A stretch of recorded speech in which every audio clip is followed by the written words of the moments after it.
혹시 친구들에게 이 세일즈 한다고 말하기가 부끄럽나요? 이 직업이 나에게 맞는지 모르겠다는 생각이 혹시 드십니까? 그러시다면 오늘 영상은 꼭 보셔야 할 겁니다. 여러분이 이런 고민을 한다는 그 자체가 긍정적인 신호니까요. 나는 왜 세일즈가 잘 안 될까? 어떻게 해야 잘할 수 있을까? 고민을 한다는 건 살아있다는 증거죠. 여러분은 고객 탓, 상품 탓을 하지 않고 이렇게 하는 게 맞을까? 어떻게 하면 더 나아질 수 있을까? 스스로에게 질문하는 분들이란 거죠. 책임감 있고 결과를 중요하게 여기는 분들이란 말이죠. 자, 반대로 안 되면 말고 라는 식의 마인드로 시작한 사람보다 이런 고민을 하는 여러분이 롱런하며 더 잘해낼 겁니다. 제가 장담하겠습니다. 간단한 예를 들어볼까요? 헬스를 시작하는 저희 직장에 동료 두 분이 있었습니다.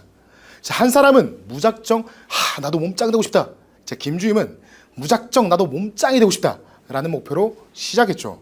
다른 한 사람인 황주임은 딱 한 달 동안만은 반드시 하루에 30분씩 운동을 해내겠다라는 구체적인 목표를 정하고 계획을 세웁니다. 자, 누가 더 좋은 결과를 만들어낼까요? 당연히 후자가 더 오랫동안 실행하고 더 눈에 띄는 변화를 만들어내겠죠. 세일즈도 마찬가지입니다. 내가 지금 잘하고 있는 건가? 내가 했던 멘티들이 어떤 문제가 있던 걸까? 이런 고민을 할 수 있는 사람은 이미 세일즈라는 직업에, 나의 직업에 애착이 있는 사람이죠. 더 잘하고 싶은 욕심이 있다는 거죠. 그러니까 세일즈라는 이 직업에 대해 고민하고 계신다면 이미 절반은 자격을 갖춘 셈이죠. 그래서 오늘은 여러분의 고민과 의심을 자부심으로 만들어 드리겠습니다. 그리고 그 자부심을 실력으로 바꿔 드리겠습니다. 그럼 본격적으로 시작해보죠. 자, 반갑습니다.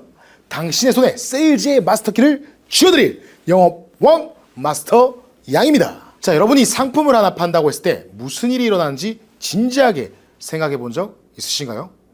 우리가 하는 일에 왜 자부심을 가져야 하는지 설명해 드리겠습니다.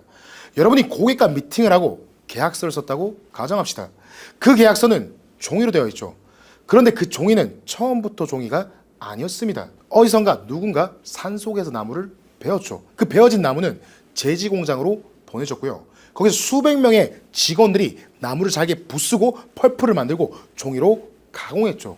그 종이는 다시 포장돼서 물류센터를 거쳐 인쇄소로 갑니다. 인쇄소에서는 또 다른 직원들이 그 종이에 잉크를 입히고 제본을 해서 회사로 보내죠. 자, 여러분이 계약서에 사인하는 그 순간까지 이미 수백 명의 사람들이 일을 하고 월급을 받게 되죠. 우리는 세일즈를 합니다. 그 한 장의 종이를 가능하게 한 모든 활동의 시작점은 바로 우리가 아는 세일즈죠. 이게 전부가 아닙니다. 여러분이 계약을 성사시키면 회사는 수익을 얻습니다. 그 수익으로 새로운 마케팅을 기획하고 개발팀은 기능을 개선하죠. 고객센터는 인력을 충원해서 컴플레인을 대응합니다. 하나의 세일즈가 회사 전체를 돌아가게 만드는 시작이라는 거죠. 그리고 그 수익의 일부는 여러분의 급여로 돌아옵니다. 세일즈로 벌인 이 소득으로 장을 보고 식당에서 밥을 먹고 친구와 커피도 한 잔 마시겠죠. 그러면 또 다른 사람들의 생계에도 돈이 흘러간다는 거죠. 그게 바로 세일즈가 가진 힘이고 여러분의 자부심을 가져야 한다는 거죠. 자, 그렇다면 왜 이렇게 중요한 세일즈가 많은 사람들에게 부정적으로 인식될까요? 그 배경에는 역사적인 오해와 인식의 왜곡이 있습니다. 과거에 미국에선 양키, 자, 우리나라에선 장사꾼 혹은 사기꾼이라 불리던 일부 부도덕한 판매자들이 있었죠. 이들은 말만 번지르게 하고 실제로 불필요한 물건을 비싸게 판매했습니다. 그들의 방식은 고객의 필요를 무시하고 단기적인 이익만 추구하는 형태였죠. 자, 이런 사람들의 영향으로 세일즈는 속임수라는 고정관념이 생긴 겁니다. 그리고 그 이미지는 지금까지도 일부 사람들에게 남아있죠. 그러다 보니 세일즈를 한다고 하면 뭔가 강매하나 보다, 사람들을 설득해서 억지로 뭘 팔겠다, 사기친다 라는 편견이 따라붙었습니다. 자, 그런데 진짜 세일즈는 그런 것이 아닙니다. 고객의 필요를 파악하고 그 필요에 맞는 딱 맞는 솔루션을 제공하는 과정이 바로 세일즈죠. 즉, 세일즈를 할 때 단순한 판매자가 아니라 문제 해결사이자 상담가가 되어야 한다는 겁니다. 고객이 원하는 걸 찾고 그 욕구를 충족시켜주는 그 과정에서 신뢰가 쌓이고 관계가 형성되죠. 고객이 눈에 띄지 않죠. 왜냐하면 눈에 띄는 건 결과이기 때문이죠. 고객이 무언가를 샀다라는 사실은 보이지만 그 과정에서 우리가 했던 고민, 전략, 조율, 거절 극복하는 과정은 눈에 보이지 않기 때문입니다. 예를 들어 회계장부의 수익을 기록했다고 합시다. 그 숫자만 보면 매출이 자연스럽게 생긴 것처럼 보일 수 있죠. 자, 그런데 그 뒤에는 수십 번의 미팅, 수백 통의 연락, 수차례의 거절이 존재했습니다. 고객의 반응을 예측하고 제품의 가치를 어떻게 전달할지 고민한 흔적들이 있었다는 거죠. 그래서 우리 스스로가 세일즈의 본질을 다시 정리하고 알아야 합니다. 좋은 세일즈란 고객이 진짜로 필요한 것을 정확히 이해하고 상담을 통해 문제를 차단해서 해결해주는 전문가 역할을 해주는 겁니다. 자, 변호가 필요하다면 변호사에게, 치료가 필요하다면 의사라는 전문가에게 나를 맡기는 것처럼 말이죠. 자, 이런 본질을 이해하고 접근한다면 세일즈는 절대 부끄럽거나 부담스러운 일이 아닙니다. 오히려 자부심을 가져야 합니다. 자, 물론 이렇게 말하면 누군가는 이렇게 반문할 수 있습니다. 그래도 세일즈는 결국 말 잘하는 사람이 유리한 게 아닌가요? 또는 요즘은 온라인에서 다 팔잖아요. 꼭 내가 말로 할 필요 있나요? 이런 의견은 겉보기엔 일리가 있어 보입니다. 기술이 발달하면서 고객이 직접 제품을 검색하고 비교하고 심지어 AI가 자동으로 추천까지 해주니까요. 그런데 이 반론은 세일즈의 역할을 지나치게 좁게 보고 있습니다. 세일즈는 단순히 제품 설명하는 사람이 아닙니다. 고객이 어떤 선택을 할지 망설이고 있을 때 그 망설임의 이유를 파악하고 스스로 결정할 수 있게 도와주는 조율자의 역할을 합니다. 자, 예를 들어 봅시다. 고객이 노트북을 사러 매장을 방문했다고 가정해 보겠습니다. 이미 온라인에서 사양도 다 비교했고 가격도 다 알고 있죠. 그런데 막상 결제 직전에 머뭇거립니다. 왜일까요? 성능이 부족해서가 아니라 내게 과연 이 제품이 맞을까? 라는 감정이 남아있기 때문입니다. 이럴 때 세일즈는 단순한 정보 전달자가 아니라 고객의 감정을 파악해서 심리적 저항을 낮추는 상담가의 역할을 합니다. 자, 이 노트북을 사면 후회하지 않을까? 혹시 더 좋은 제품이 있을지 몰라. 이런 생각을 정리해주고 고객 스스로 납득할 수 있도록 돕는 사람이 바로 세일즈입니다. 온라인과 AI는 데이터를 줄 수는 있지만 고객의 망설임을 없애지는 못합니다. 그래서 영업사원을 채용하는 거고 여전히 세일즈는 사람의 역할이 필요한 겁니다. 게다가 지금처럼 경쟁이 치열하고 제품이 넘쳐나는 시대일수록 가치를 설명할 수 있는 사람의 존재감은 더욱더 커집니다. 정보의 홍수 시대에 정리해주는 상담가가 필요한 거죠. 그 제품이 단순히 싸고 좋은 것이 아니라 왜 이 고객에게 지금 이 제품이 필요한지 말해주는 사람이 필요한 거죠. 즉, 기술이 대체할 수 없는 마지막 영역이자 모든 경제활동의 시작이자 끝인 바로 세일즈입니다. 이제 우리 세일즈라는 직업을 단순히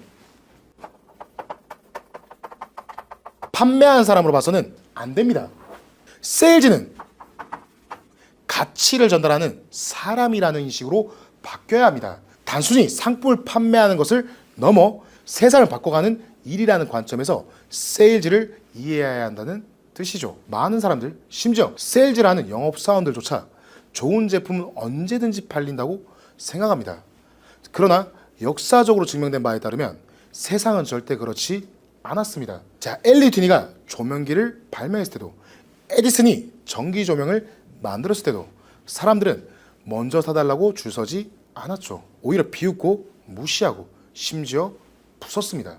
그 관점을 바꾼 사람은 발명가가 아니라 그 가치를 사람들에게 전달한 세일즈맨이었습니다. 자, 우리는 이제 질문을 바꿔야 합니다. 세일즈를 해야 하나요? 가 아니라, 자, 이 세상에 필요한 가치를 누가 전달할 것인가?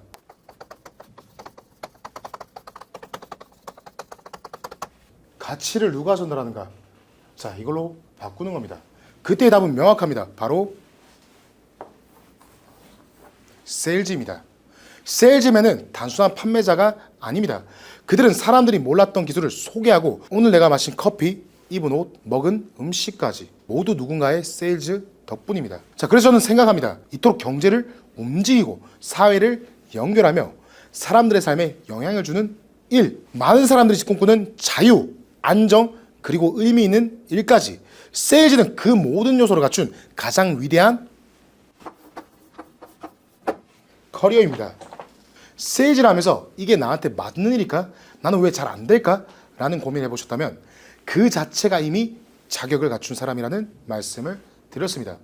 그런 고민은 단순히 결과만 쫓는 것이 아니라 과정과 방향을 스스로 점검하려는 그 태도에서 비롯됐기 때문이죠. 세일즈의 본질은 결국 안 되는 걸 되게 만드는 힘에 있고 그 힘은 끊임없이 고민하는 그 사람들에게서 시작됩니다.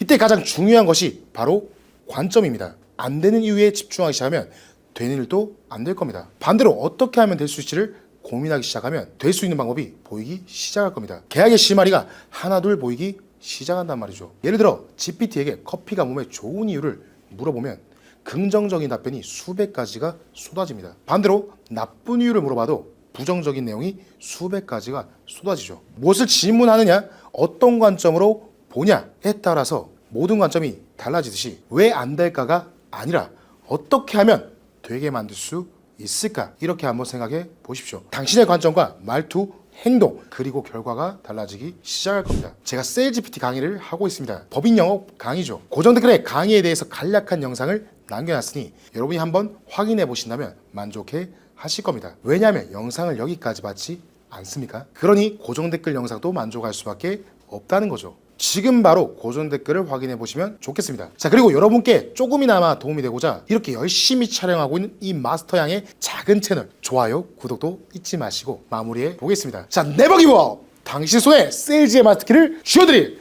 영업왕 마스터 양이었습니다. 수고하셨습니다. 감사합니다.